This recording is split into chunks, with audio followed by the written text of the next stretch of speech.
নমস্কার, আপনাদের সাথে আমি অ্যাস্ট্রো রাজেশ্বরী।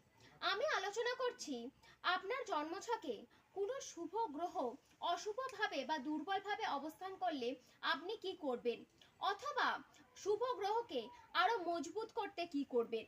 সবার আগে আপনার জন্মছক বিচার করে জ্যোতিষ পরামর্শ নিয়ে জেনে নিন যে আপনার জন্মছকে আপনার শুভ গ্রহগুলির অবস্থান ও তাদের দশা। আজ বলবো চন্দ্র গ্রহকে নিয়ে। আপনার জন্মছকে যদি চন্দ্রের অবস্থান শুভ থাকে অথচ সে দুর্বলভাবে অবস্থান করে, তাহলে কি করবেন?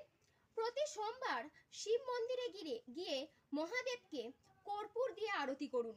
সঙ্গে চন্দ্রের বীজ মন্ত্র ওম ঐং ক্লিং সোমায়া নমঃ, এই মন্ত্রটি সন্ধ্যাবেলায় জপ করবেন কমপক্ষে 108 বার। পরবর্তী গ্রহ সংক্রান্ত ভিডিওগুলি পেতে চ্যানেলটিকে সাবস্ক্রাইব করে দেবেন। ভিডিওটি ভালো লাগলে লাইক, কমেন্ট, শেয়ার করতে ভুলবেন না।